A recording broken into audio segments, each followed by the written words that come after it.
En este caso, mediante la plataforma virtual, ya que ustedes saben que el contexto nos obliga a poder participar, pero mediante la forma virtual. Nos gustaría estar, por supuesto, en la calle manifestándonos en un día tan especial, ¿no? En particular. Parte del centro de estudiantes, le damos la bienvenida a todos y a todas. Es una gran alegría no perder el contacto con ustedes, es una gran alegría poder conectarnos y seguir camino, abriendo caminos hacia adelante, llevando a la reflexión, contribuir con lo social, como nos corresponde como universidad y también como centro de estudiantes. Para los que no me conocen, que seguramente es la mayoría, me voy a presentar. Mi nombre es Nelson Montenuevo, soy profesor de geografía con trayectoria en ciencias sociales y participo de la Universidad Nacional del Oeste desde el año 2016 en la carrera de gestión educativa. La verdad que es una gran alegría ser parte de esta gran familia que es la universidad y que me ha abierto tantas puertas y nos da la posibilidad a todos de progresar, de crecer, pero no solamente en lo individual, sino también en lo colectivo. Ustedes saben que están invitados a participar. Mañana a las 19 tenemos otra charla en relación a la cuestión ambiental.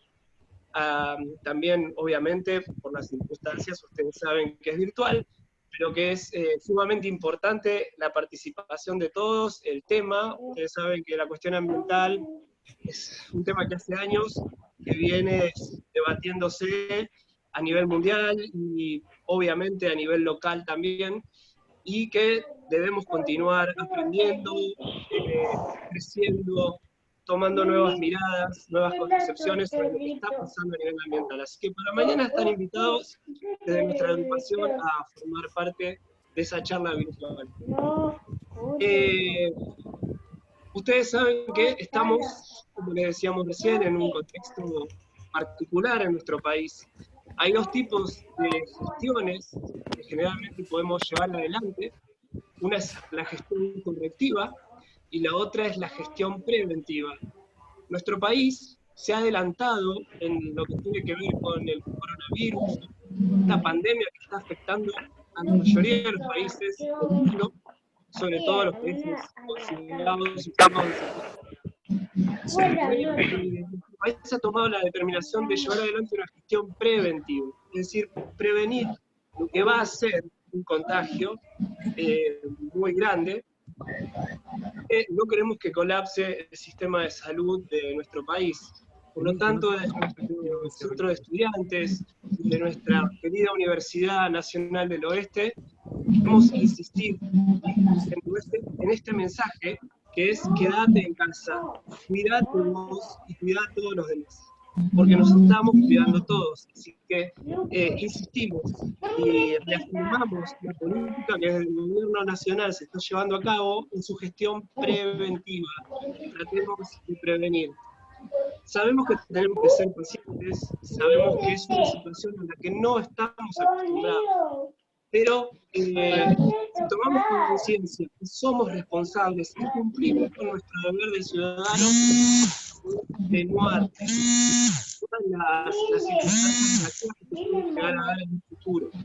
Esto de la prevención es fundamental, muy importante.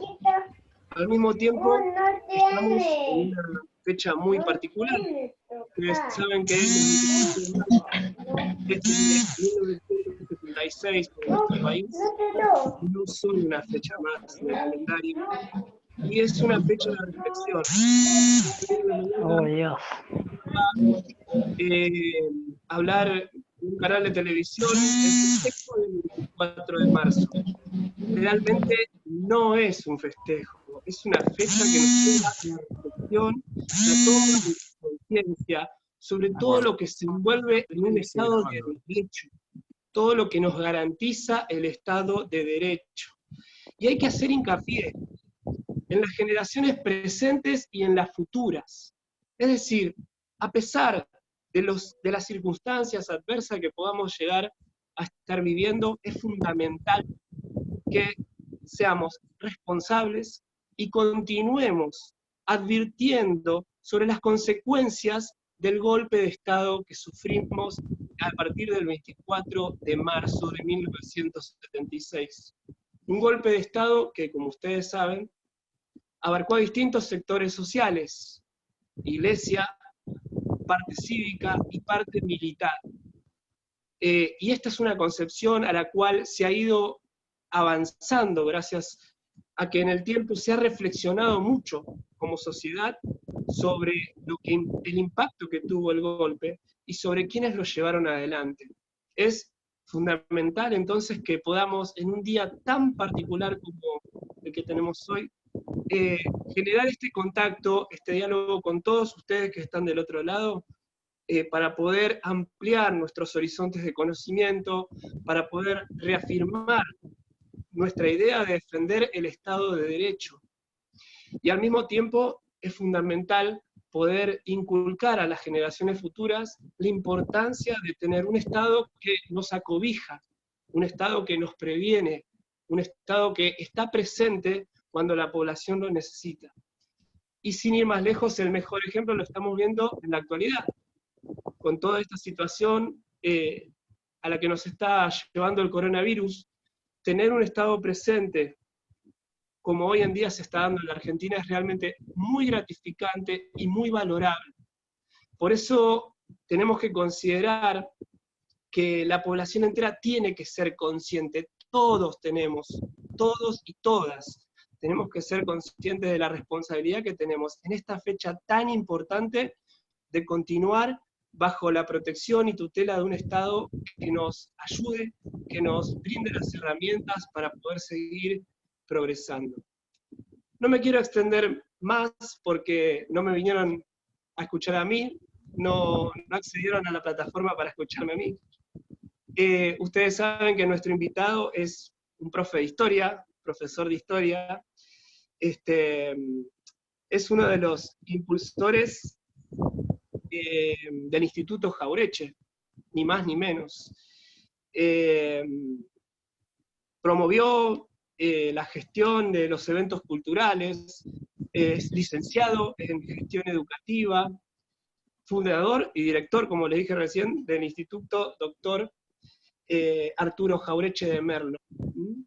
Es editor también y un referente del pensamiento social y nacional. Así que con ustedes yo los voy a dejar ahora con la gran presencia del señor Marco Aurelio Rosselli, a quien le damos la bienvenida. Marcos, todo tuyo y te estamos escuchando. Gracias. ¿Qué tal? Buenas tardes, muchas gracias, profesor.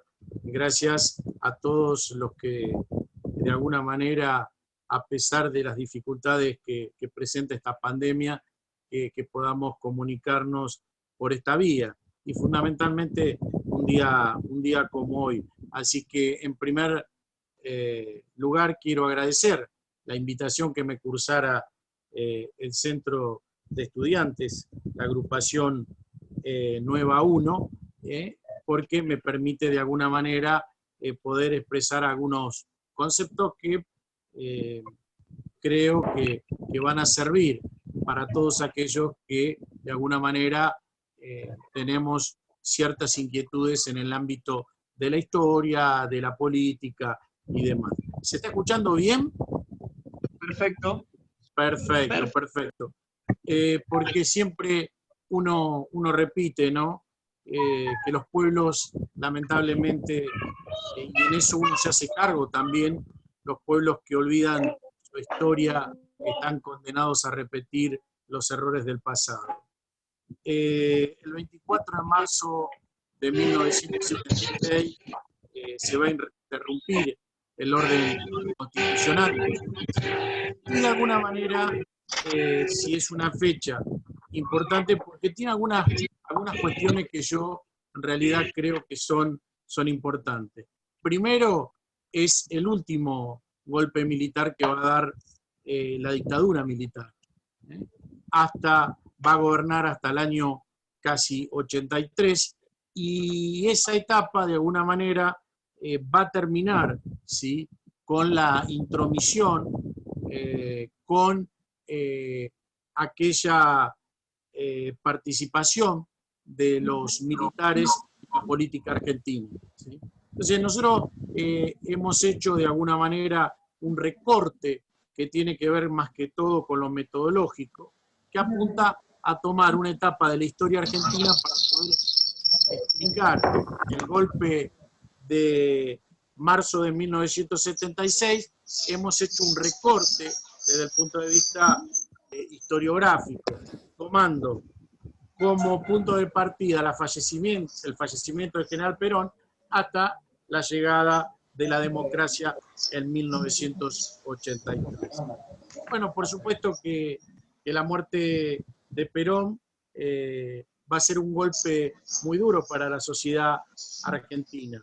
Debemos recordar que la muerte del 3 veces presidente constitucional de los argentinos se dio el 1 de julio de 1974, más precisamente a las 13:15 horas, y a partir de allí,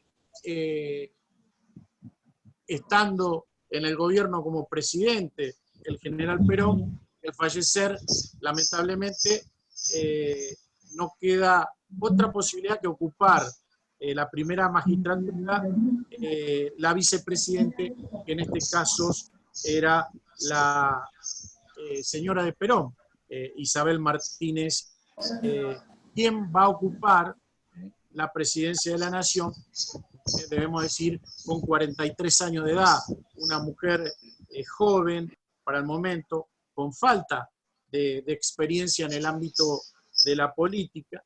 No era una mujer que venía de la militancia, que venía de participar en diferentes sectores, sino que había conocido a Perón en Centroamérica, luego lo va a acompañar en el largo exilio madrileño, por allá por el año 61 se va a casar con Perón, pero la única actitud o el único conocimiento en el ámbito político de Isabel Perón tiene que ver con una misión que le encomendara el general Perón por allá por 1965, ¿sí?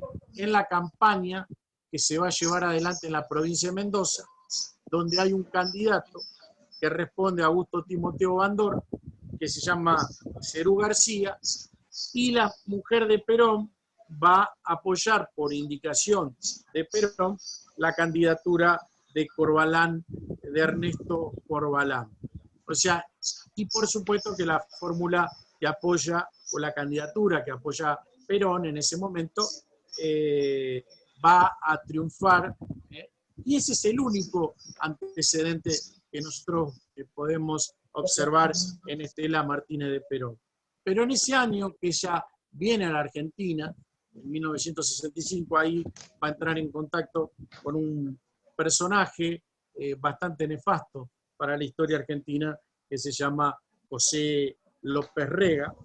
José López Rega es un hombre que en su momento había sido policía, había sido exonerado de la fuerza, ¿sí? Y aparece de la mano de, digamos, de Isabel Perón, termina siendo secretario privado de Perón en el exilio de Puerta de Hierro. Yo creo que una de las cosas interesantes por ahí para destacar es que estando en España, José López Rega se va a vincular fundamentalmente a un hombre que va a ser clave en la década de los 70 en la Argentina, que va a ser el embajador norteamericano Robert Hill, ¿sí? Que va a ser embajador en la etapa que va desde febrero del 74 a mayo del 77, que va a ser el embajador norteamericano en la Argentina. O sea que evidentemente estamos viendo un fuerte lazo del secretario privado de Perón, José López Rega, con un sector importante de la Embajada de Estados Unidos. Debemos decir que al fallecimiento de Perón deja prácticamente un contexto bastante difícil el que le va a tocar gobernar a Isabel Perón. Ahí hay enfrentamientos de diferentes sectores del campo nacional y popular que quieren de alguna manera tener protagonismo en la conducción del gobierno de la señora de Perón. Dentro de esos grupos, sí, que pujan por el control o por el predominio del control del gobierno de Isabel, por supuesto que allí está fundamentalmente el grupo que podemos decir de alguna manera que lidera López Rega. Hay un sector del movimiento obrero organizado y también hay un sector juvenil que predomina en algunas casas universitarias, como la CNU. Podríamos decir, de alguna manera, es un sector allí vinculado fuertemente a la derecha. Y otro espacio fuertemente vinculado al tema del campo nacional y popular son los sectores juveniles. Esos sectores juveniles van a estar liderados por montoneros, por la JP, la juventud peronista, que va a tener un predominio prácticamente absoluto en las universidades argentinas. Allí realmente el peronismo va a ganar en la mayoría de los claustros estudiantiles de las diferentes universidades. ¿Cuáles son las primeras medidas que va a llevar adelante el gobierno de Isabel? Bueno, nosotros lo que podemos observar y lo que podemos inferir es un gobierno de Isabel que no va a tener un arraigo fuertemente en el campo de los beneficios, fundamentalmente a los sectores trabajadores. Todos aquellos sectores del movimiento obrero organizado que de alguna manera entren o que tengan características radicalizadas van a ser intervenidos y encarcelados sus dirigentes. Por ejemplo, se va a intervenir la Federación Gráfica Bonaerense, ¿sí?, liderada por un dirigente probo, honesto, con un dirigente de una gran trayectoria dentro del movimiento obrero organizado como Raimundo Ongaro, ¿sí? Además, se va a encarcelar a dirigentes como Agustín Tosco y demás dirigentes que de alguna manera a cuyos gremios se le va a retirar las personerías gremial. Me refiero fundamentalmente al ESMATA de Córdoba y a Luz y Fuerza también de la provincia de Córdoba. Otros gremios van a ser intervenidos por el gobierno de Isabel Perón y aquellos gobernadores que de alguna manera tenían una cierta vinculación con los sectores de la tendencia revolucionaria. Cuando digo tendencia revolucionaria, me refiero fundamentalmente a montoneros. Se va a lograr la destitución de esos gobernadores, como en el caso de Martínez Vaca en la provincia de Mendoza. Pero bueno, si bien para sector del movimiento obrero el gobierno va a tener una dureza prácticamente inusitada, también debemos decir que ese mismo gobierno que a los sectores radicalizados del movimiento obrero le responde con una dureza prácticamente inadmisible, nosotros también debemos decir que en septiembre del año 74 se va a aprobar una ley que es la ley de contrato de trabajo, que es la ley fundamental que tiene que ver fundamentalmente con la cuestión laboral. Es el día de hoy que nosotros, a pesar de las reformas que hubo, nos manejamos en general con la ley de contrato de trabajo, que es la 20.744. Es una ley que ha sido impulsada por un abogado, Norberto Centeno, que luego va a ser asesinado en 1977 en Mar del Plata, en una noche que se conoce como la noche de las corbatas, porque en ese momento se van a secuestrar varios abogados, por ejemplo el abogado Fresneda, aparentemente son secuestrados por el GADA, por el Grupo de Artillería de Defensa Aérea de Mar del Plata, y de alguna manera lo que hace en ese momento es tratar de brindar una actitud de terror a todos aquellos hombres del derecho que de alguna manera pudieran mediar o de alguna manera hacer o llevar adelante habeas corpus para liberar a algunos de los detenidos. Otro hecho importante para que ustedes tengan en cuenta que son momentos donde las diferencias políticas de alguna manera se van a zanjar por medio de la violencia, por medio de los tiros, por medio de la intolerancia. El 31 de julio del año 74 es asesinado el diputado nacional Ortega Peña, que además era escritor, era historiador. Hay trabajos sobre Felipe Varela, sobre el asesinato de Dorrego, un historiador bastante importante que había sido diputado nacional y que va a ser asesinado el 31 de julio de 1974. También, y el asesinato de Ortega Peña se le va a adjudicar, tengan en cuenta, a la AAA, que es una organización paramilitar que había conformado José López Rega, con un gran apoyo, con un gran aporte y con un gran asesoramiento por la Embajada de Estados Unidos. Siguen los enfrentamientos, siguen los asesinatos, siguen las muertes, pero en el 74 también el 25 de mayo, esto es antes de la muerte de Perón, había fallecido Arturo Jaureche el 25 de mayo del 74. Y otro de los que va a fallecer es un gran historiador, que yo a todos generalmente les recomiendo, un gran pensador que se llamaba Juan José Hernández Arregui.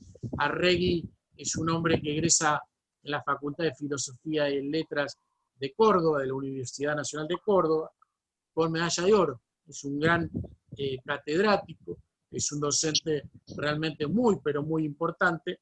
Entre otros libros claves del pensamiento nacional, podemos citar Imperialismo y Cultura, la formación de la conciencia nacional, que es el ser nacional. También Arregui muere en septiembre del año 1974.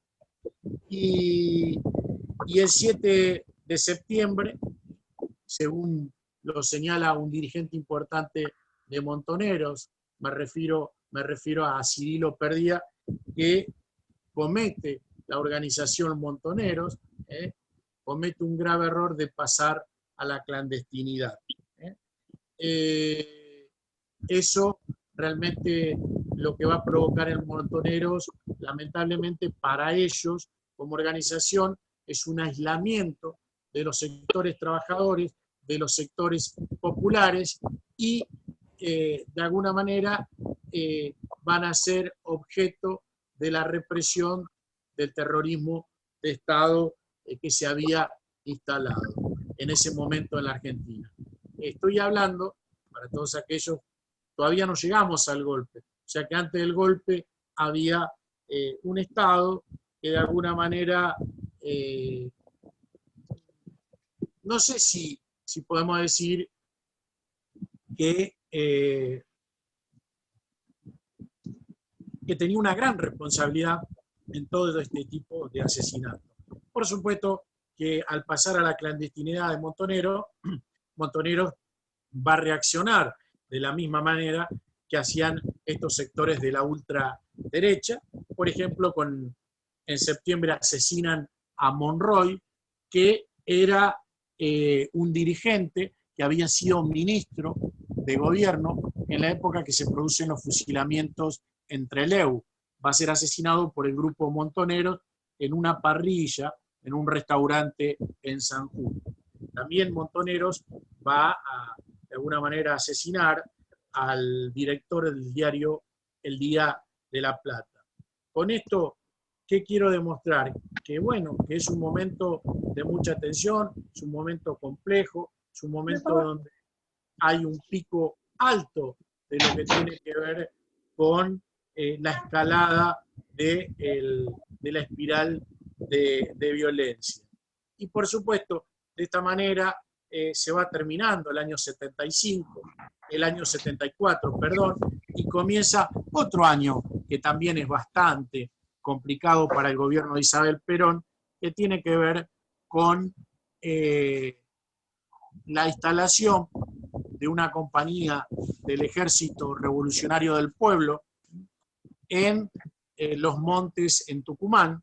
Allí se va a instalar un grupo del ERP, una compañía de monte que se llama Ramón Rosa Jiménez, ¿sí? Con el objetivo, digamos, de llevar adelante un foco revolucionario, ¿sí? Es así que allí van a tomar este grupo del ERP la ciudad o el pueblo de Acheral, de alguna manera, van a subir una bandera comunista, y bueno, y de alguna manera el gobierno ante esta situación va a responder con el denominado operativo Independencia, que el gobierno va a mandar una dotación importante del ejército argentino a combatir a este grupo revolucionario del ERP en Tucumán. Eso va a estar a cargo del general Vilas, ¿sí? Y de alguna manera se inicia el famoso operativo Independencia. En abril del 75 va a haber elecciones en la provincia de Misiones, allí va a triunfar el Frejuli. El Frejuli, para todos aquellos que son por ahí mucho más jóvenes, es el Frente Justicialista de Liberación. Allí Montoneros va a participar con una lista, ¿sí? Que se va a llamar Partido Auténtico, y va a salir tercero, ¿sí? Con 15.000 votos, y el Frejuli va a obtener casi 75.000 votos. Esta situación que se da en la política argentina, ¿sí? También va a ir dañando de alguna manera esa alianza de carácter estratégico que se había realizado entre sectores del movimiento obrero y López Rega. ¿Por qué se empieza a resquebrajar esa alianza? Porque, bueno, porque comienza una escalada inflacionaria, ¿sí? De alguna manera las bases de los diferentes gremios empiezan a presionar a sus dirigentes, los dirigentes y los trabajadores empiezan a inferir que están ante un gobierno que de alguna manera tiene un perfil de carácter antiobrero. Ante esa situación, esas dificultades de carácter económico, vuelvo a repetir, el poder, la inflación va aumentando. Además, eso genera una cierta intranquilidad, un mal humor en los sectores populares. Vuelvo a insistir, los sectores populares presionan a los delegados presionan a los dirigentes sindicales, y entonces esa cuestión de estrategia se va resquebrajando entre sectores del movimiento obrero y del gobierno. Ante esa situación, el gobierno decide de alguna manera tomar el toro por las astas, ver la posibilidad de solucionar esas dificultades que se presentaban, y no tiene mejor idea que de alguna manera llamar y otorgarle la cartera de economía a un economista que está fuertemente ligado a los transnacionales, un hombre que está fuertemente vinculado a los sectores exportadores, ¿sí? Para que ocupe la cartera de Economía. Y allí va a tomar la cartera de Economía, ustedes lo conocerán, a Celestino Rodrigo, que va a pasar tristemente a la historia como el famoso Rodrigazo. En su equipo económico lo va a acompañar Ricardo Mansueto Sin, que tienen, por supuesto, las mismas características. Son hombres que fundamentalmente tienen una fuerte vinculación a el capital financiero y fundamentalmente norteamericano. Pero bueno, Antes de que hablando sigas, de... Marcos, disculpa que te interrumpa. Queríamos Sí. pedirle a los compañeros, me están diciendo acá desde el centro de la página, que por favor apaguen los micrófonos de los celus, ¿sí? El celular en la parte inferior izquierda tiene para apagar el micrófono, así no nos colamos en lo que nos está detallando Marcos, ¿sí? Así que gracias, compañeros. Perdón que interrumpa, Marcos. No, está perfecto, está perfecto. Gracias. Por el detalle, porque yo escucho que se hablan, hay ruidos y demás, pero bueno, no hay problema. Muchas gracias igualmente, profesor. Vamos a hablar brevemente, no es la idea hablar del plan económico que lleva adelante Celestino Rodrigo, pero por supuesto que tengan en cuenta que es una receta clásica neoliberal. El 4 de junio de 1975, Celestino Rodrigo anuncia una devaluación del 160% para cambio comercial y 100% para el cambio financiero. Por supuesto que esto lo que genera es un aumento también de combustibles del 181%, un 75% en los transportes. Esto, por supuesto, que todos aquellos que han vivido en aquel momento, evidentemente, se van a acordar de aquellas épocas, y realmente hay muchos ciudadanos argentinos y comerciantes que prácticamente han perdido propiedades, han perdido comercios, han perdido vehículos. Realmente fue letal el Rodrigazo. Fíjense que es el día de hoy que uno habla de ese momento, y aquellos que ya tienen algunos años, por supuesto, se van a dar cuenta de lo que estamos hablando. Pero ¿qué consecuencias trae ese plan económico? Bueno, por supuesto que algo que va a afectar fuertemente a los sectores más desfavorecidos, a los sectores populares, a los sectores trabajadores. Se disparó fuertemente la inflación, hay una recaída de los salarios, y allí se va a producir una mayor puja de salarios, una puja distributiva de salarios. ¿Entre quiénes? Entre los dirigentes sindicales y el gobierno de turno. Por supuesto que esto, de alguna manera, como decía brevemente recién, esto va a romper esa alianza que yo venía señalando entre sectores de la derecha, podríamos decir peronista, donde estaba, por ejemplo, el hombre clave ahí era López Rega, donde había sectores del movimiento obrero que apoyaban esa situación. Ahí produce un divorcio. La situación económica produce una cuña entre estos dos factores. Al tiempo breve, por supuesto, se produce también la liberación.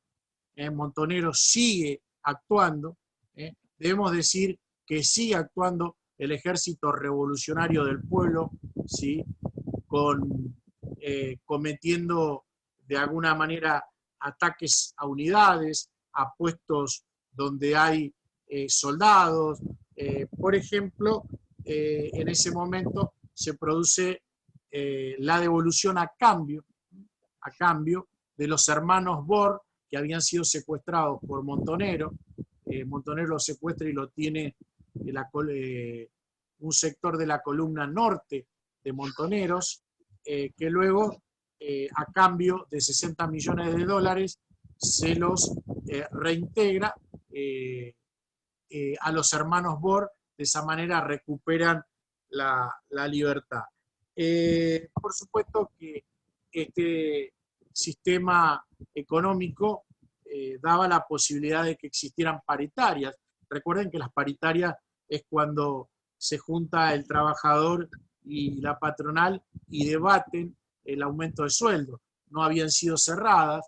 Allí el gobierno, de alguna manera, ofrece un 45%, lo cual, ante la espiral inflacionaria, no podía cubrir prácticamente nada con el aumento que pretendía el gobierno. Es así que, como el gobierno no encuentra de alguna manera forma de satisfacer la necesidad de los trabajadores van a hacer una huelga muy importante de 48 horas. Esto se va a dar en julio, ¿sí? De 1975.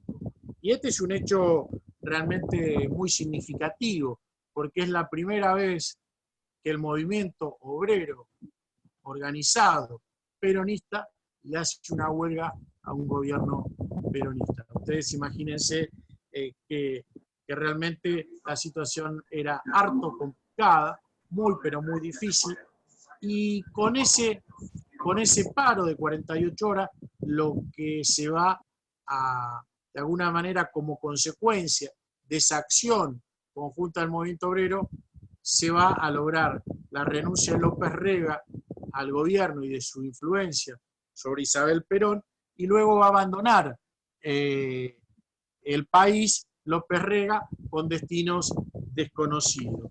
Por supuesto que el gobierno, que el movimiento obrero va a lograr, ¿sí?, una cantidad de beneficios más acorde con lo que realmente estaba pasando en materia económica. En estos precisos momentos, cuando se da todo este momento,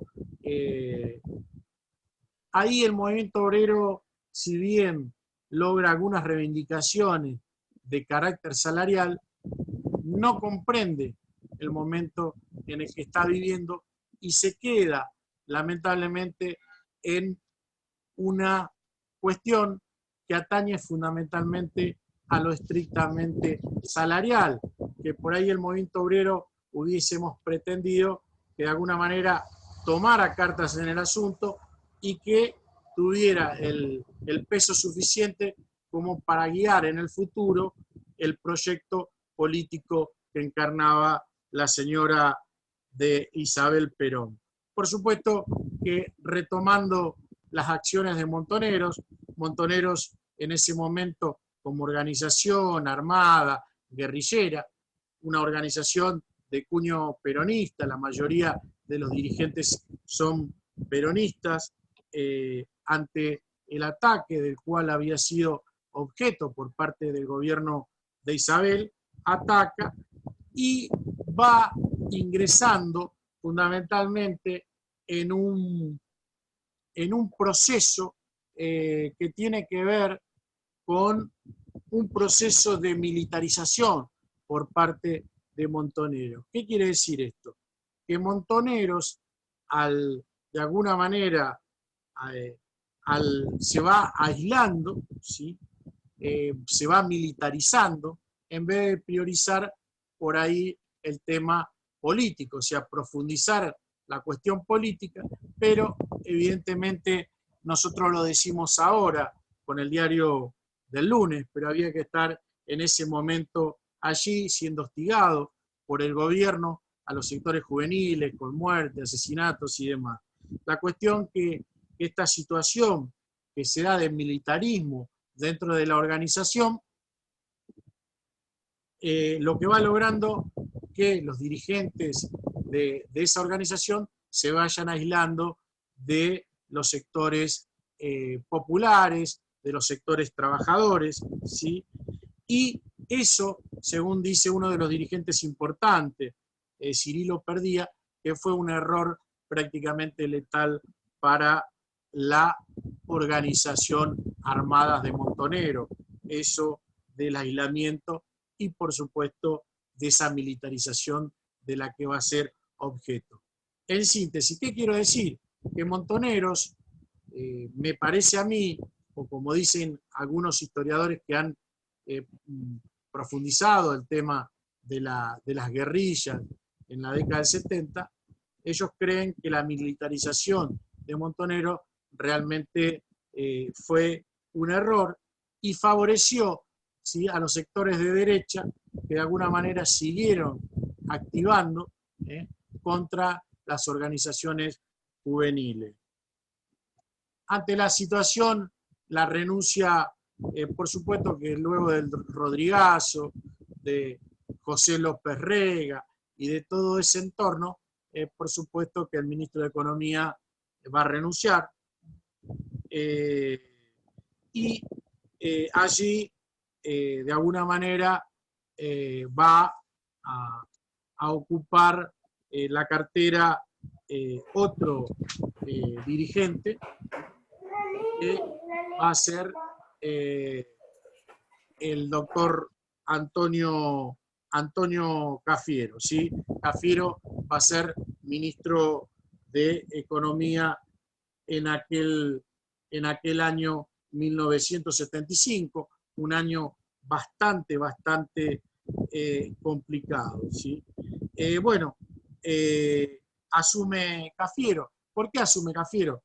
Bueno, porque Cafiero es un hombre, de alguna manera, que está auspiciado, está apoyado por la Iglesia argentina, que va a tener una participación fundamental en el golpe que se avecina, y por otro sector de la UOM. Ante esta situación, para que ustedes tengan en cuenta lo complicado que es para el gobierno de la señora de Perón, ¿sí?, que en octubre de 1975, Montoneros realiza un ataque el 5 de octubre a una guarnición de Formosa, donde el resultado de esa acción va a dejar 15 guerrilleros muertos y 11 militares también fallecidos. Realmente ese es un ataque muy profundo, muy bien organizado, ¿sí?, porque después los dirigentes y los atacantes montoneros toman un avión que había aterrizado en el aeropuerto del Pacú en Formosa, y de allí se escapan y van a aterrizar en la provincia de Santa Fe, cerca de la localidad de Rafaela. Fíjense que hacen aterrizar un avión de aerolíneas argentina en el campo santafesino, y de esa manera logran escapar. Esta situación hace que Isabel tuviera algunos problemas de salud. En septiembre, antes por supuesto del ataque al regimiento de Formosa, Isabel va a estar prácticamente un mes sin ejercer la primera magistratura. Allí va a estar a cargo Ítalo Argentino Luder, que ustedes después van a recordar que va a ser el candidato del peronismo en 1983, que va a enfrentar a Alfonsín en las elecciones para presidente. Luder, en ese interín, va a firmar un decreto, donde ese decreto dice aniquilar el accionar de elementos subversivos. De alguna manera, el gobierno, en este caso, este decreto, va a ser interpretado por las Fuerzas Armadas como liberarle todo tipo de acción, donde, por supuesto, el ejército va a cometer atrocidades que nos tienen generalmente acostumbrados. Y finalizando el año 75, ¿sí?, se va a producir también el día 23 de diciembre otro ataque a otra unidad, esta en el conurbano bonaerense, pero en vez de ser atacada por la organización Montoneros, en este caso va a ser atacada por el Ejército Revolucionario del Pueblo, donde tenían como objetivo, por supuesto, aprovisionarse de armas, de municiones y de pertrechos que de alguna manera iban a servir para llevar adelante la guerrilla, que ellos, por supuesto, que el ejército sabía que se iba a producir un ataque de esa magnitud y de esas características. Eso se debía a todos los operativos que había realizado con anterioridad.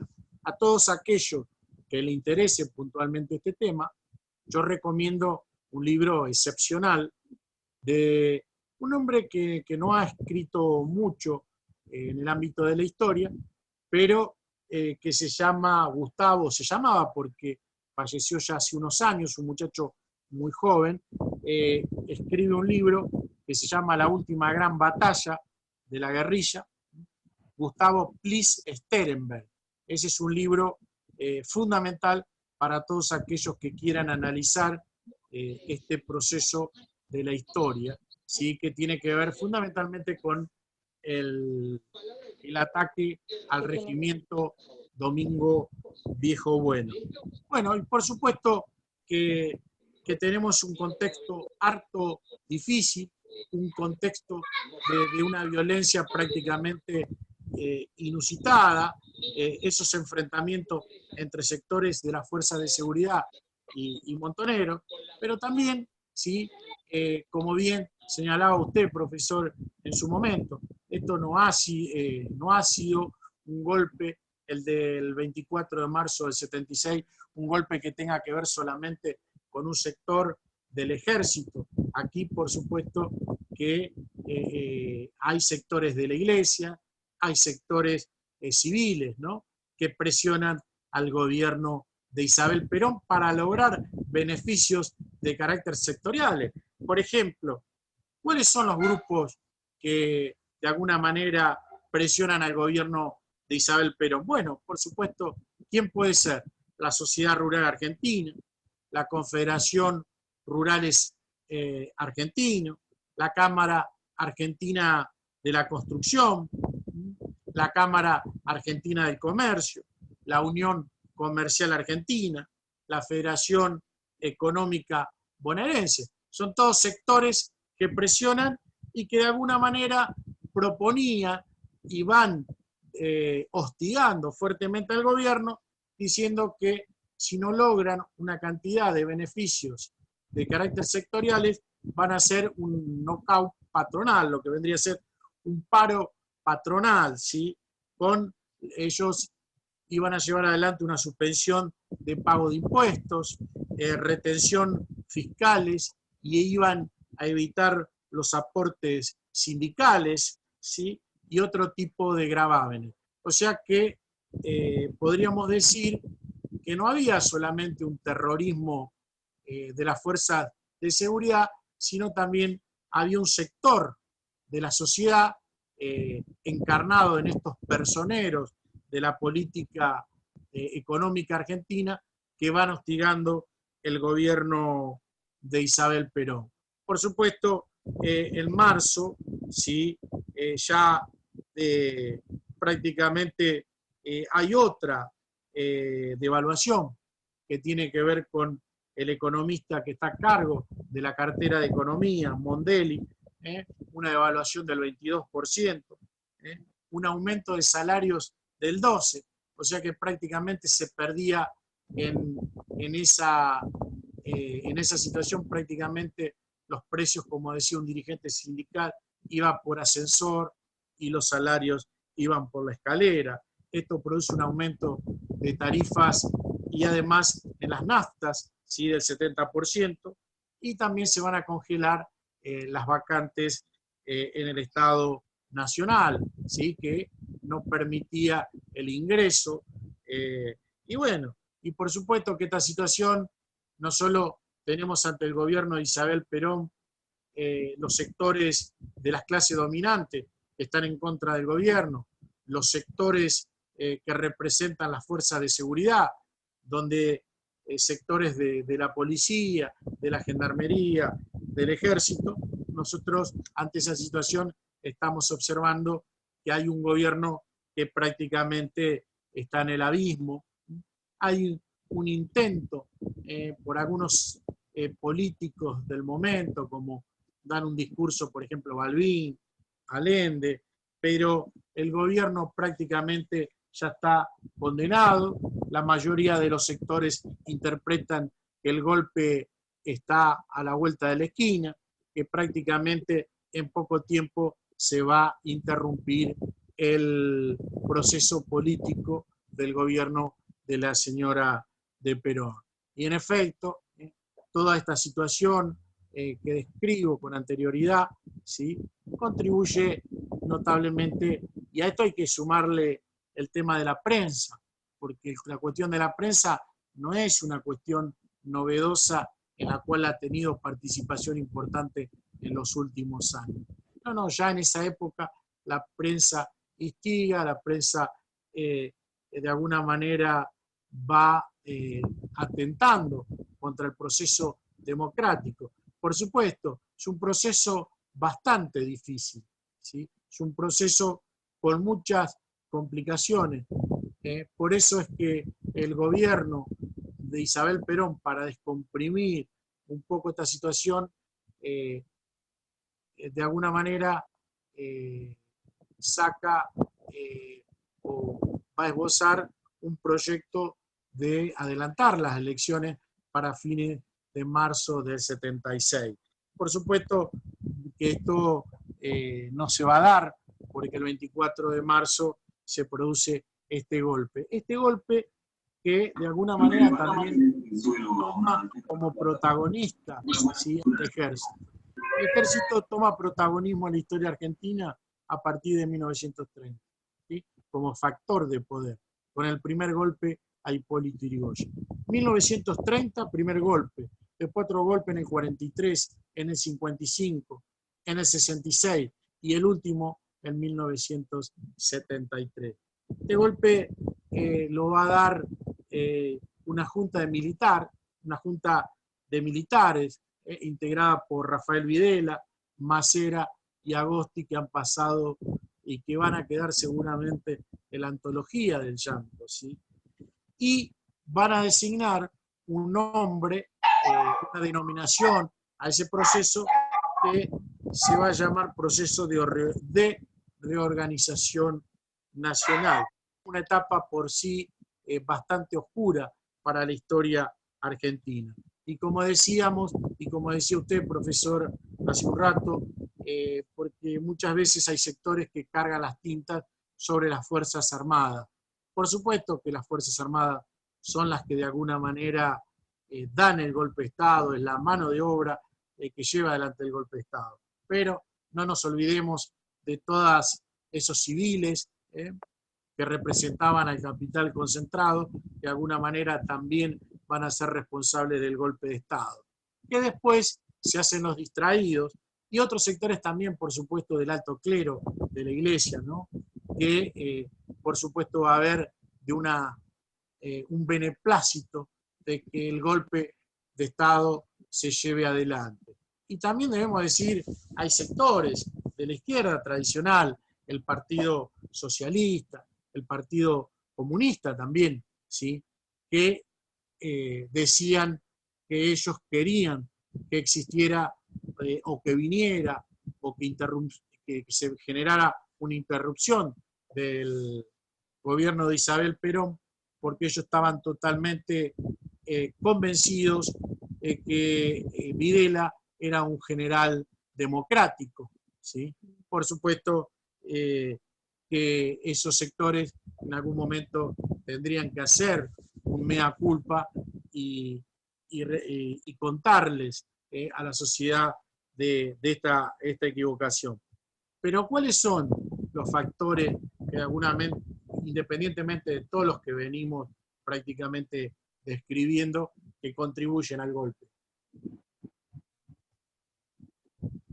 La dictadura militar lo que va a tratar fundamentalmente como cuestión esencial y primordial tiene que ver fundamentalmente con detener ese proceso de movilización popular que se había dado en la Argentina a partir del Cordobazo, y que había sido realmente muy importante durante el gobierno de Héctor Cámpora, donde prácticamente había sectores sociales, sectores juveniles que llevaban adelante una situación prácticamente de democracia plena en cada uno de los trabajos.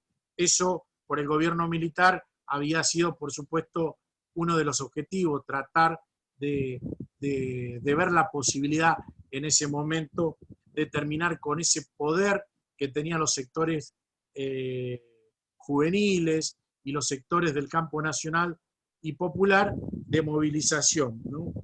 Por otro lado, hay sectores que de alguna manera, como bien señalábamos hace un rato, de las clases dominantes que lo que pretendían era una reestructuración del sistema económico. El sistema económico, independientemente de las grandes dificultades que tenía el gobierno de Isabel Perón, Argentina tenía un perfil de carácter industrialista, y ellos, las clases dominantes, lo que pretendían era un modelo prácticamente pre-peronista, ¿sí? Donde fundamentalmente la exportación, fundamentalmente de materias primas, y de alguna manera terminar con ese proceso de industrialización en la Argentina. O sea, en pocas palabras, una reestructuración del aparato económico, ¿sí? Pero fundamentalmente con un traspaso, digamos, de recursos de un sistema industrial a un poder financiero, donde se iba a priorizar en detrimento de la industrialización el poder financiero, donde la mayoría de los sectores que iban a invertir allí, lo que iban a sacar grandes dividendos, no producto de una inversión en el campo industrial, sino de lo que se conoce como la especulación financiera. Y por otro lado, también podemos decir que otro de los elementos que contribuye notablemente al golpe de Estado tiene que ver fundamentalmente con la división que se va a dar en el campo nacional y popular. Cuando me refiero al campo más progresista, al campo popular, a los trabajadores, ¿sí? Esos sectores que de alguna manera se van a dividir, ese campo nacional va a permitir, ¿sí?, que se instale la dictadura militar. Por eso la historia, queridos amigos, alumnos, oyentes y demás, siempre la historia debe servir. Por eso, si la historia no sirve para esto, por ejemplo, ¿qué es lo que pasa actualmente? Tomando una situación. Hay sectores actualmente concentrados, sectores que se vieron netamente beneficiados con el gobierno anterior del ingeniero Macri, lo que pretenden hoy, de alguna manera, buscar la posibilidad de quebrar esa alianza estratégica entre Alberto Fernández y Cristina para debilitar ese campo cultural. ¿Se entiende? Entonces, nosotros tenemos que aprender de esa situación. Cuando se debilita el campo nacional y popular, por supuesto que no viene, como por ahí señalan sectores del Partido Obrero, la revolución del proletariado. Cuando un gobierno popular se va del gobierno, viene la derecha, viene la intromisión de los organismos multilaterales de crédito, vuelve el Fondo Monetario, vuelven todos ellos que nosotros lo hemos conocido, ¿sí? Pero para llevar adelante esa situación y ese cambio de matriz económica, lo que necesitaba la dictadura militar era sembrar el terror, el miedo en toda la población argentina.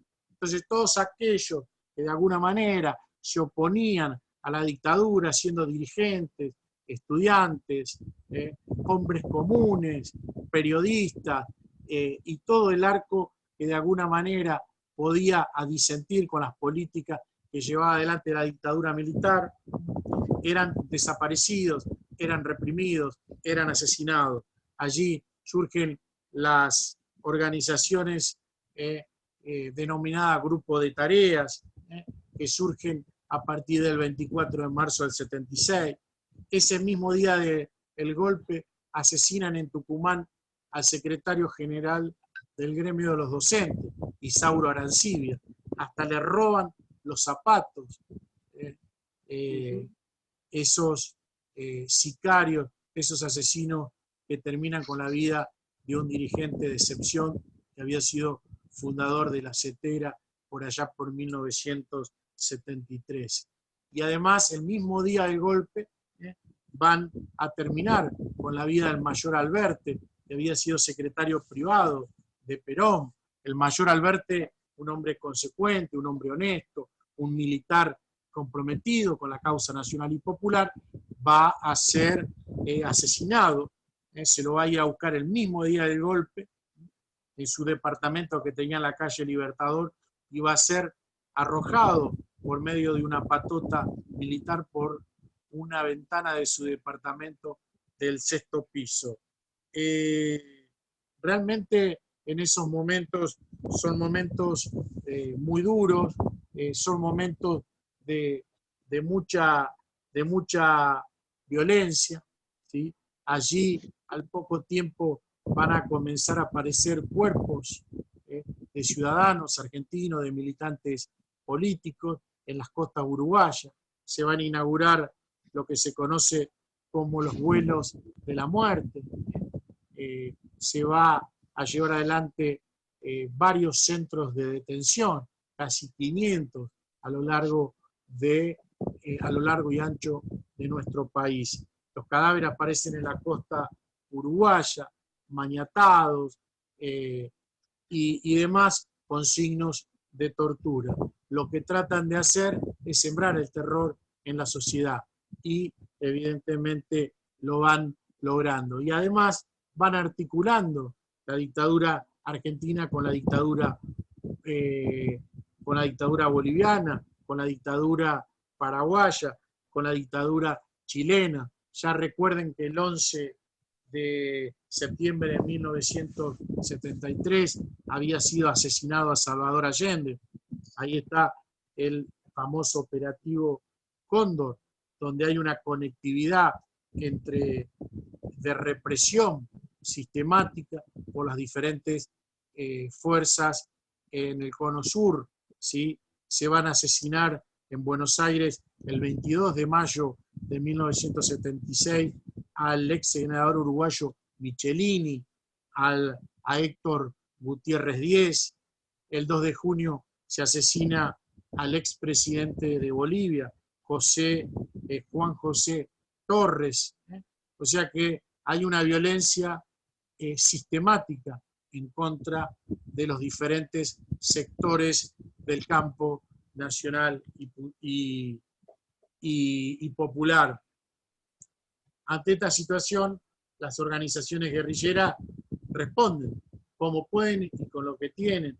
Por ejemplo, matando al jefe de la Policía Federal, Cesario Cardoso, y un ataque que se va a dar de explosivos a la Superintendencia Superintendencia de Seguridad en Capital Federal, con un saldo de 18 muertos. En julio del mismo año, repito, 1976,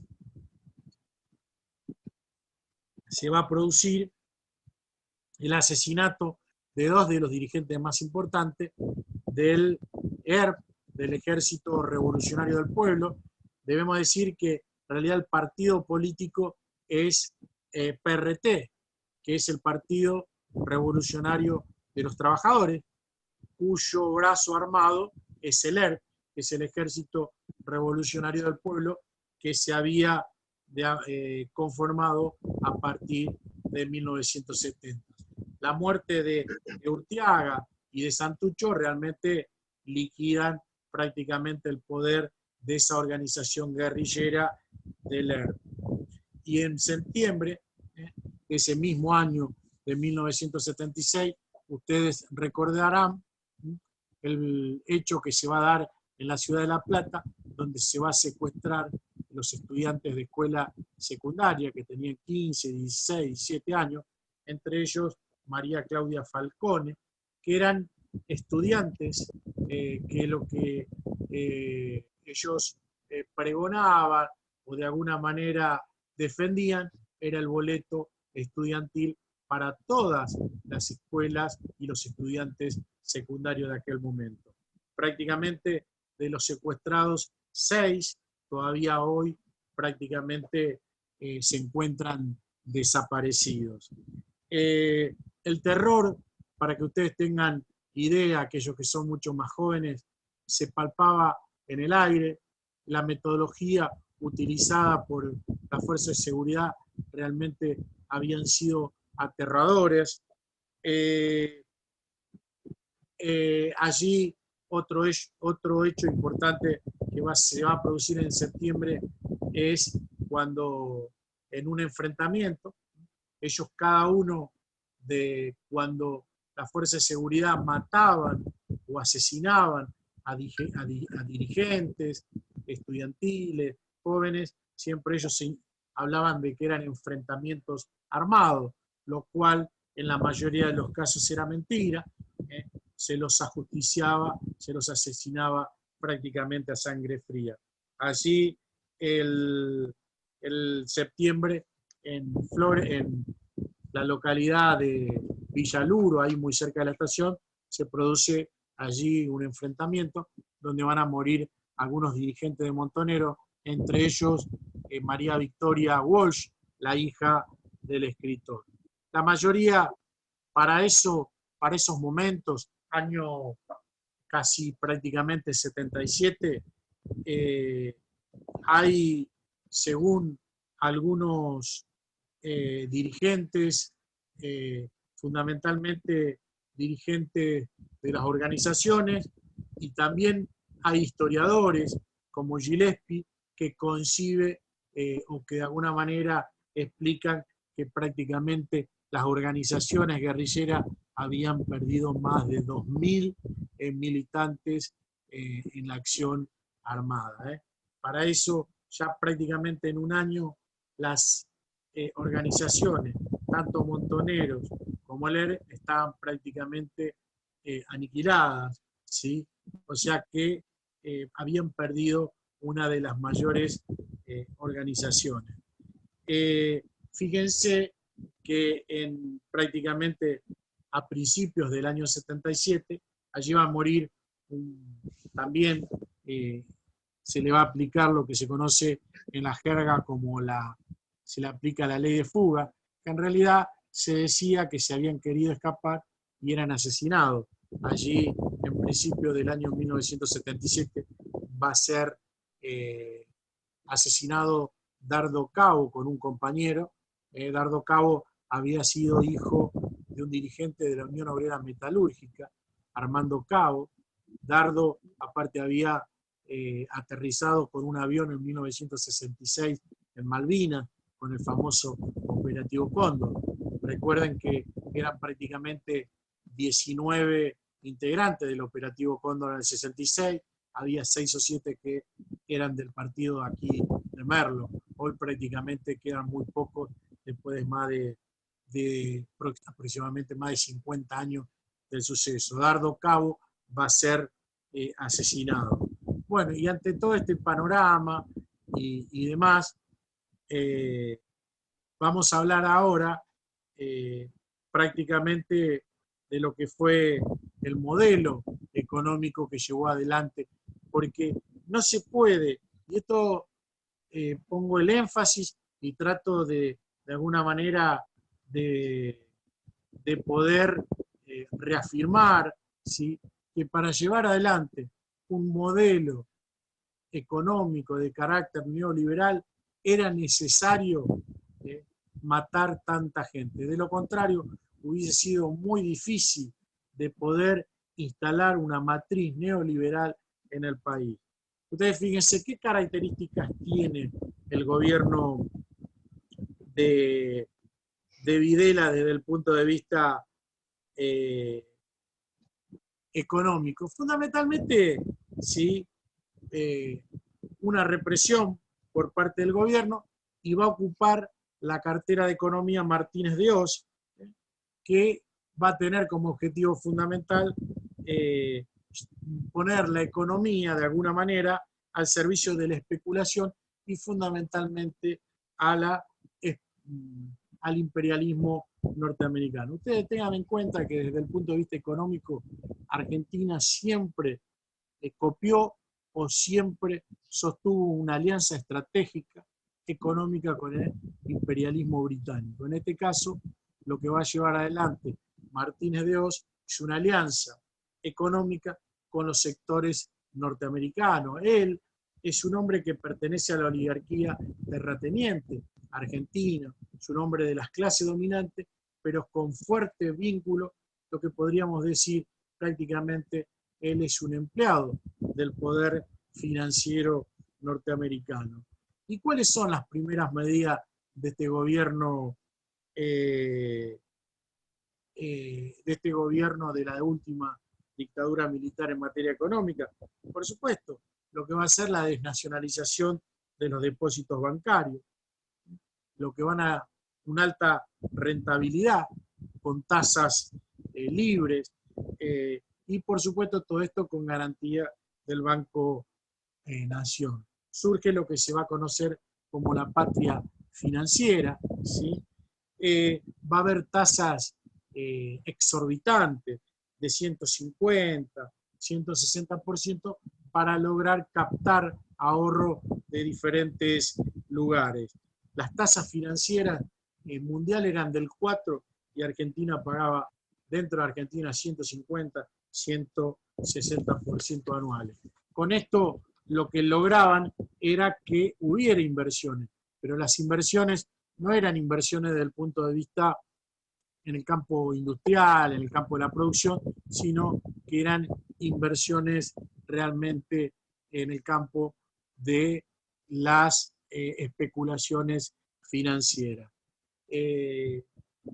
Ustedes tengan en cuenta que Estados Unidos va a ser como país receptora de los denominados petrodólares, que son esos dólares que los países árabes van poniendo en interés en Estados Unidos. Allí Estados Unidos cuenta con una gran masa de dinero y lo que hace, empiezan a ofrecer préstamos a los diferentes países en los cuales hay dictaduras militares. No es que los gobiernos, en este caso argentino, solicite crédito, lo ofrecen ellos. Y allí va a estar lo que tiene que ver fundamentalmente con la génesis de lo que va a ser esta deuda externa, que prácticamente en aquellos años se va a transformar en deuda eterna para los sectores de la producción y sobre todo para los sectores más desfavorecidos, los sectores populares.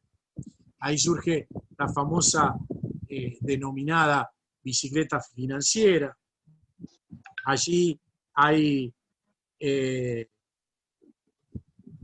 invasión, por supuesto, ustedes recordarán, aquellos que por ahí tengan la misma edad que yo, que cuando éramos chicos se produjo esa invasión de productos de Taiwán, de Hong Kong, se importaba todo de afuera, se devastó el aparato productivo industrial argentino, se hacían propagandas en televisión, que ustedes la pueden, por supuesto, pueden acceder porque están en video, en YouTube y todo eso.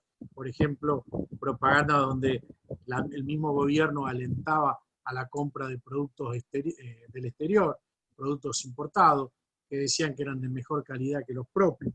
Esa apertura indiscriminada, fundamentalmente de las compuertas de la economía argentina, por supuesto que va a generar altos niveles de desocupación.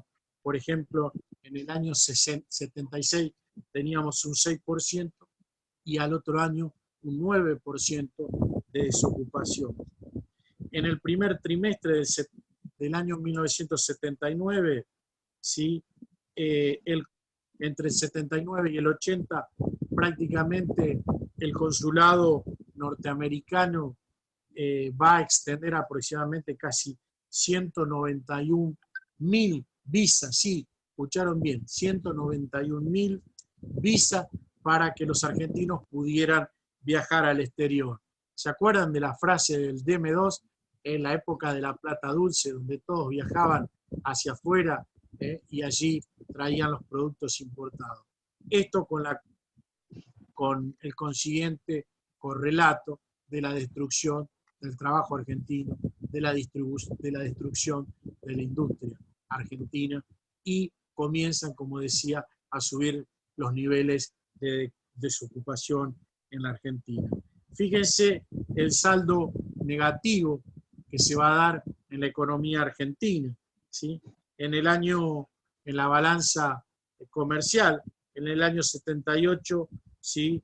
Prácticamente tenemos un saldo negativo de 310 millones y 2 años después 1.447 millones de dólares de saldo negativo. Claro, porque la gente viajaba al exterior, entraba productos, los productos que entraban directamente por todo lo que tenía que ver con la importación. Recuerden que la deuda externa argentina era 7.500 millones de dólares aproximadamente.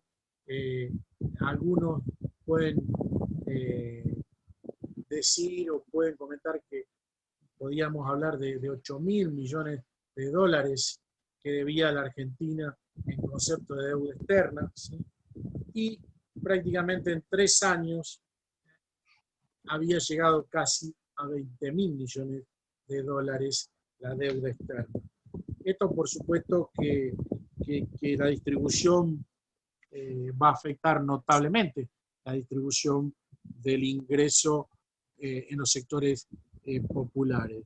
Fíjense este dato, en 1976 la distribución del ingreso de los trabajadores era casi del 39%. 2 años después bajó al 19,9%.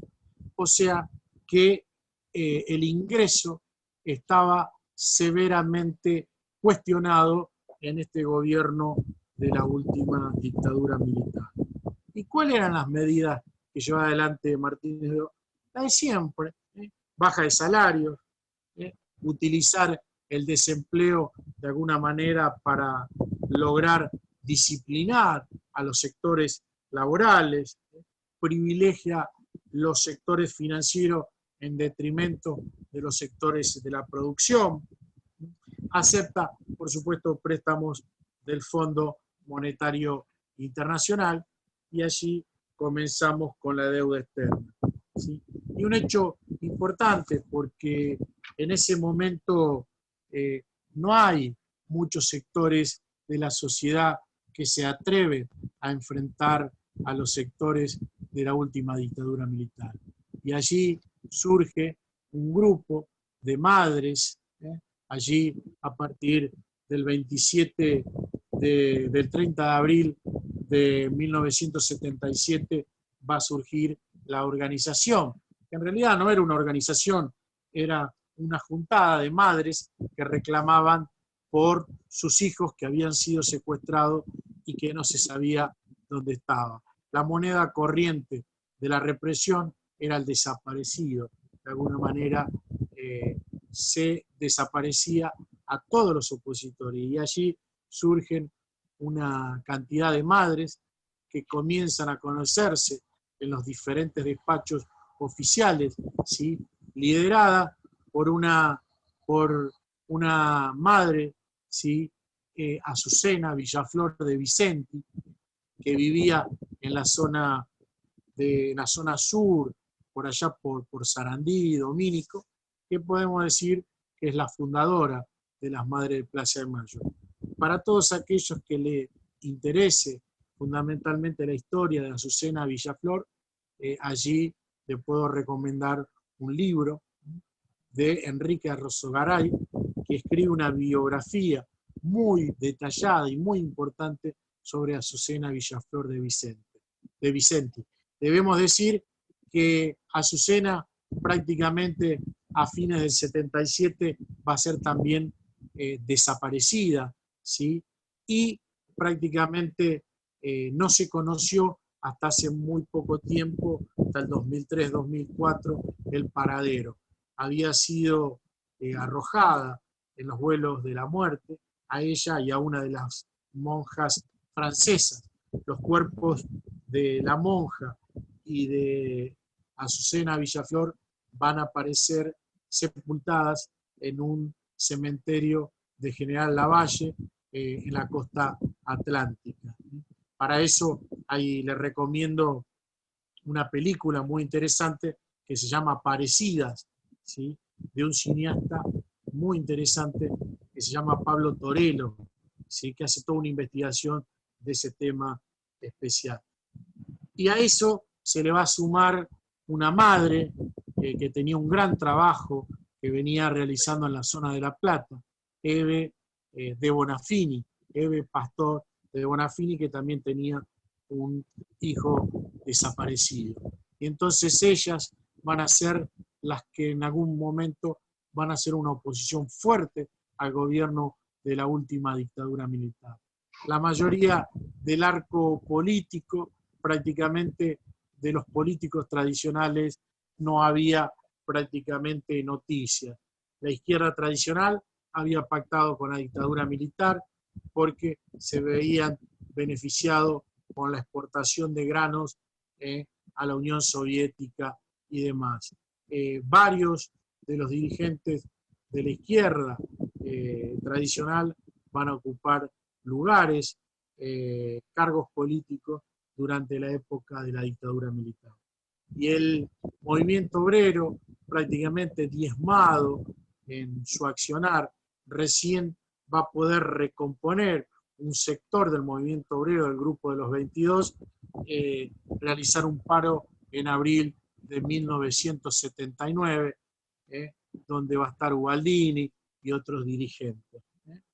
Pero en toda esa situación de violencia, en Argentina se va a producir el Campeonato Mundial de Fútbol, que de alguna manera le va a venir bien a la dictadura militar para que el sector de la población se preocupara fundamentalmente por el resultado del Campeonato Mundial y que no se preocupara por otras cuestiones que realmente eran las más importantes, ¿sí? Y con la complicidad de hombres como el relator que se decía de América, Muñoz, que de alguna manera también en consonancia con lo que decía la dictadura militar, trabajaron mancomunadamente para que el Mundial se llevara adelante. Bueno, como todos ustedes saben, el Mundial lo ganó la selección argentina. Yo creo que en un contexto realmente muy, muy terrible, pero bueno, esas son las cuestiones. Dentro, ya llegando al año prácticamente 79, hay una contraofensiva de un sector de los montoneros, hay un sector que decide no regresar y otros que sí. Esos que regresan a la Argentina van a lograr llevar adelante algunos atentados contra un secretario de Comercio y Planificación que se llamaba Walter Klein, Juan Alemán, que prácticamente del atentado no van a sufrir ningún tipo de dificultad desde el punto de vista económico. Sí, el grupo de montoneros va a llevar adelante un operativo contra el empresario Francisco Soldati, por allá por el 13 de noviembre del 79, que le va a costar la vida al empresario Soldati. Esta expedición, digamos, esta contraofensiva que va a llevar adelante Montonero del año 1979 va a ser un fracaso total, porque la organización prácticamente va a perder a algunos de los mejores cuadros políticos que tenía la organización en aquel momento. Por supuesto que en el año 79 sigue en la cartera de Economía este personero, este hombre de la clase dominante, este hombre que de alguna manera servía a los sectores extranjerizantes. Me estoy refiriendo a José Martínez de Oz, ¿sí? Que él va a brindar una conferencia de prensa en 5 de diciembre de 1979, donde dice, esa conferencia va a ser brindada en la Bolsa de Comercio, donde dice que hay que libertad de precios, libertad cambiaria, libertad de comercio, libertad de exportaciones, libertad de importaciones, libertad de tasas. O sea, prácticamente una liberación de la economía al mejor de los usos neoliberales. Y bueno, recién en el año 1981 se va a terminar la presidencia del general Videla, ¿sí?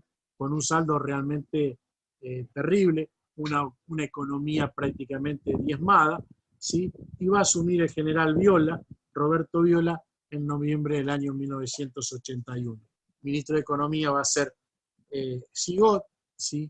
El hecho que podemos describir en ese preciso momento es que en julio de 1981 va a recuperar la libertad la expresidenta Isabel Martínez de Perón, de Argentina, se va a dirigir a España, y allí, hasta el día de hoy, reside.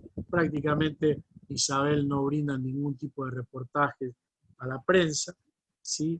Y a fines del año 81, un hombre, un general también del ejército, Leopoldo Fortunato Galtieri, va a ocupar la primera magistratura.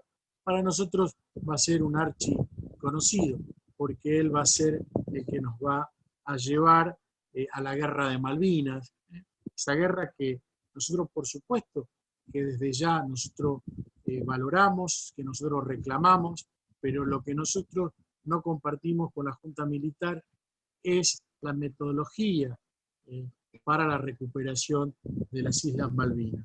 Por supuesto que Argentina recupera por medio de la fuerza las Islas Malvinas a partir del 2 de abril de 1982 y hasta el 14 de junio del mismo año, donde Argentina va a ser derrotada por las fuerzas británicas. Como corolario, como resultado, como consecuencia de esa situación, ¿sí?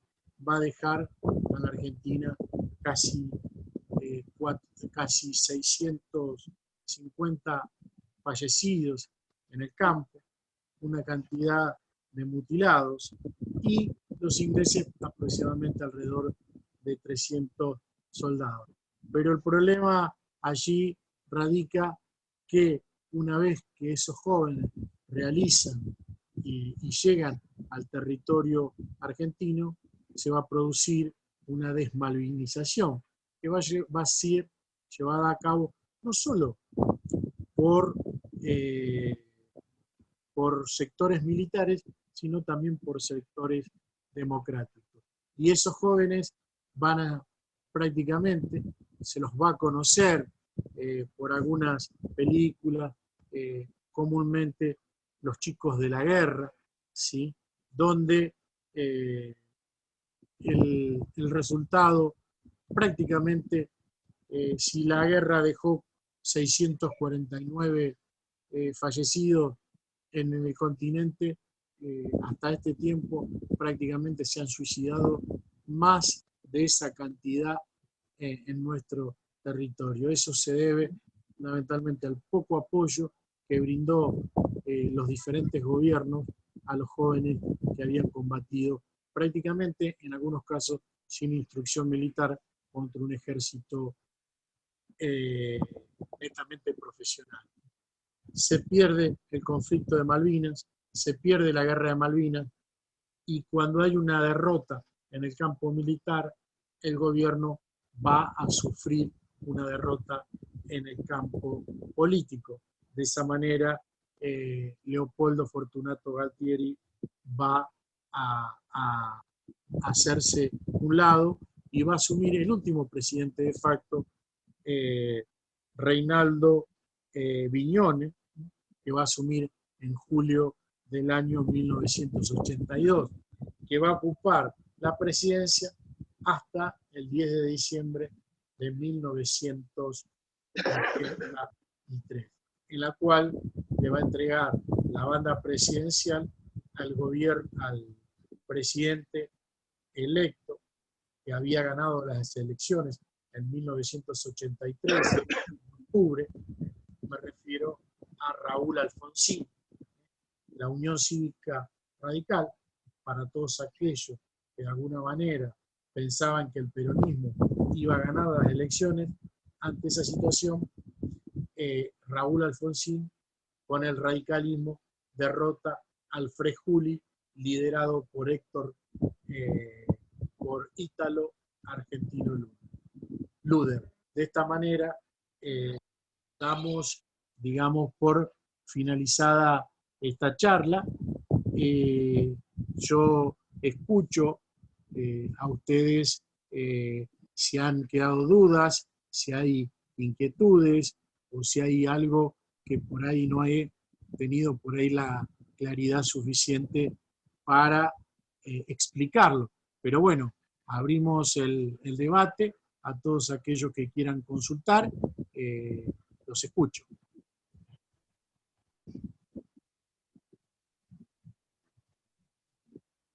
Recuerden participar los que quieran abriendo el micrófono, ¿sí? Para que podamos escucharlos, ¿sí?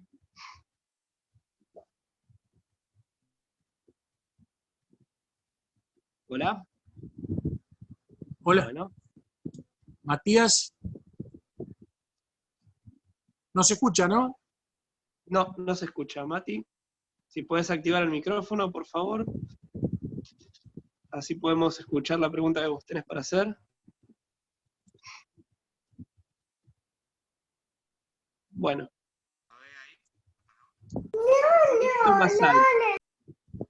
Un poquito más alto, por favor, Mati. Vos sabés que no puedo, me están haciendo una pregunta y no puedo. A ver, acá está. Paso, Matías, paso.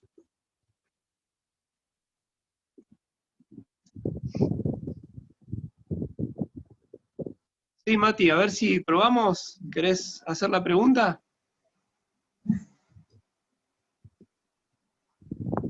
No, se escucha. No se te escucha, Mati.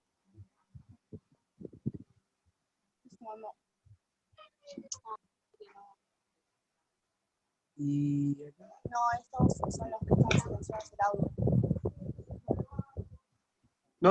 No se puede escuchar, Mati. Debemos mover los labios, pero no te escuchamos. Marco, mientras que vemos si podemos solucionar y abrir la participación de los demás compañeros, además de Matías, yo te quería consultar el tema, si hay alguna relación que se pueda hacer, Guerra Fría, dictadura. Yo creo que sí hay alguna vinculación, ¿no? Digo, porque por ejemplo, yo ahí explicaba, ¿sí?, que hay un sector del gobierno de la dictadura militar que tiene una fuerte alianza con un sector comercial de la Unión Soviética por allá por 1976 en adelante. Hay una fuerte vinculación. Igualmente, nosotros entendamos que nosotros estamos dentro de lo que es el predominio de los Estados Unidos.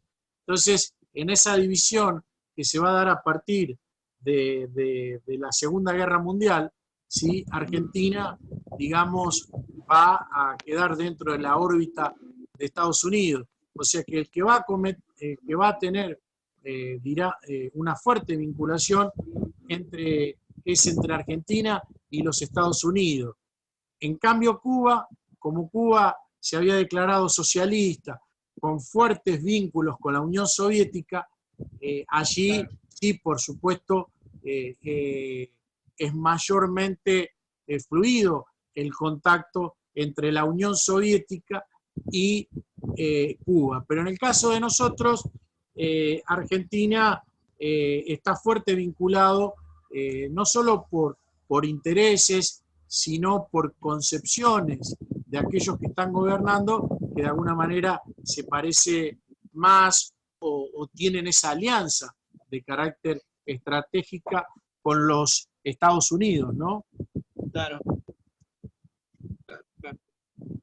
Muy bien, más que claro, la verdad que nos has podido pintar un cuadro excepcional y muy completo con lo que se tuvo que vivir desde lo que sería la cocina, ¿no? Del golpe de Estado y todo lo que nos tocó vivir después, porque realmente fue una pintura de lo que pudiste hacer, de lo que estaba sucediendo en el contexto interno y externo en nuestro país. Ahora, en pos de lo que nos toca hoy como ciudadanos, ¿vos qué pensás con respecto a la responsabilidad nuestra, ¿no? De las generaciones presentes y futuras en vista de lo que sucedió el 24 de marzo del 76? Sí, yo lo que creo, y en este caso yo agradezco y felicito a la universidad, al centro de estudiantes y a todos aquellos que de alguna manera hicieron posible esta comunicación en un momento bastante difícil de la historia argentina, ¿no? Pero yo creo que lo importante de ustedes, y que a mí me parece muy correcto, que tiene que ver con poner en debate y poner en tensión estos momentos históricos de los argentinos. Y de alguna manera es importante generar en los jóvenes, en los estudiantes, en la sociedad en general, que la sociedad de alguna manera retome la lectura, que retome el conocimiento, ¿sí? Porque yo creo que ahí están las claves para solucionar y para que nos vaya mejor a los argentinos.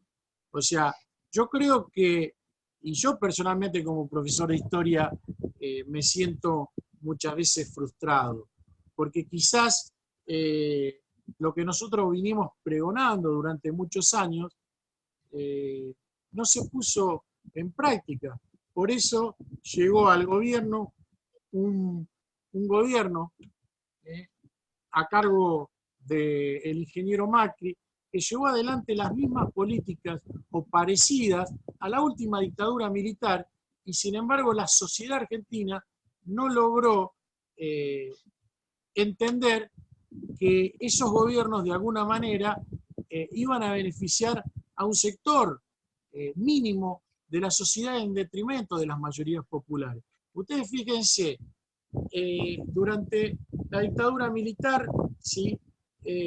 La extranjerización de la economía, los dineros y los recursos que se van. Bueno, en el último gobierno del ingeniero Macri se fueron prácticamente 55.000 millones de dólares. Entraron por una puerta y se fueron por otra. Entonces, yo lo que digo y lo que uno de alguna manera pretende con los jóvenes, no digo que piensen como pensamos nosotros. Yo lo que le digo es que lean, que estudien, que se preparen, que debatan.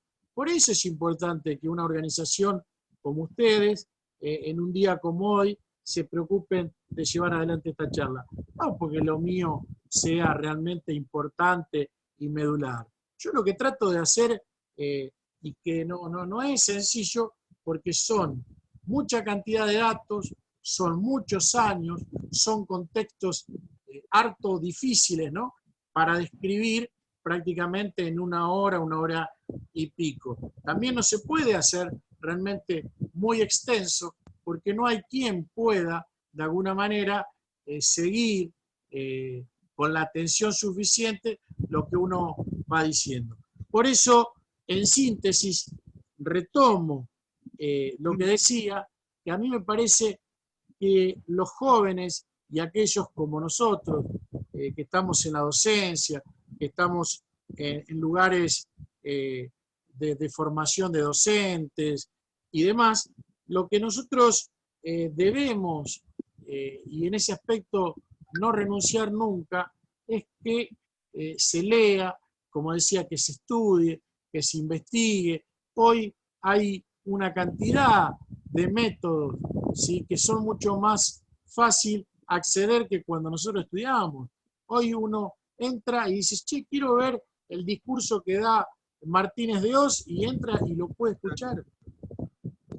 Accede a bibliografía, accede a cantidad de material. Lo que pasa que, bueno, yo siempre digo, el tema de videos es importante, pero no es lo único.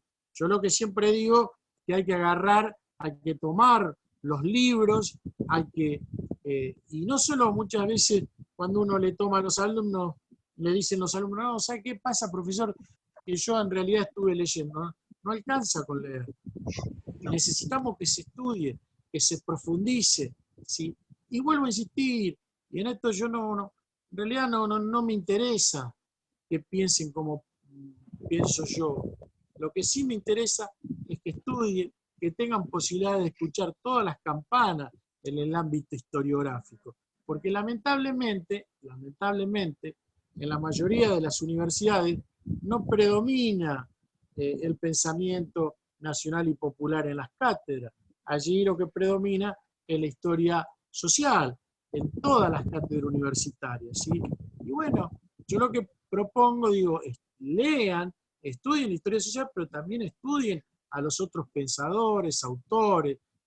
Yo hablaba puedo recomendar Norberto Galasso, Enrique Rosagaray, Hernández Arrey, Arturo Jaureche, Raúl Escalabrini Ortiz, bueno, Rodolfo Puigros. Hay todos esos, son hombres que han aportado al pensamiento nacional y popular, por ejemplo, Rodolfo Ortega Peña, bueno, una cantidad de autores. Todos aquellos que de alguna manera quieran que me consulten, que se comuniquen conmigo, le puedo prestar algún libro, si quieren leerlo, pero bueno, eso me parece que a mí es lo importante de todo, profesor. Bueno, la verdad que más que claro, Marco.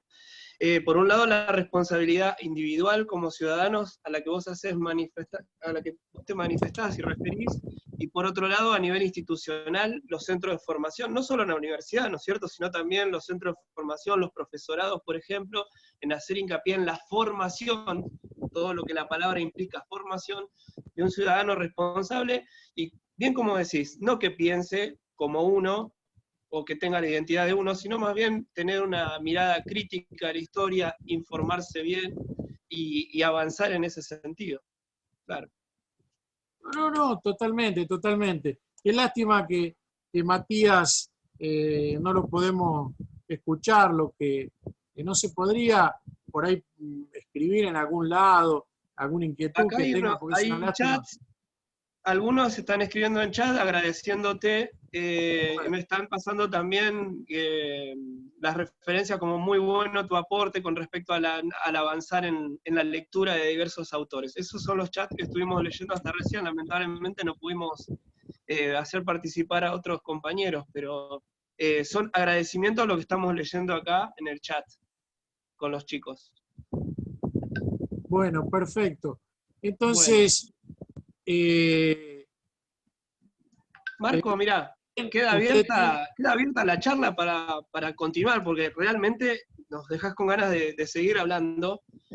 Ojalá que cuando pase este tiempo de la cuarentena y esta epidemia pandemia que estamos viviendo, podamos concretar una charla cara a cara con todos los chicos que quieran participar del centro. Perfecto. Te hago una consultita. ¿Ustedes tienen un registro más o menos de los oyentes que hubo?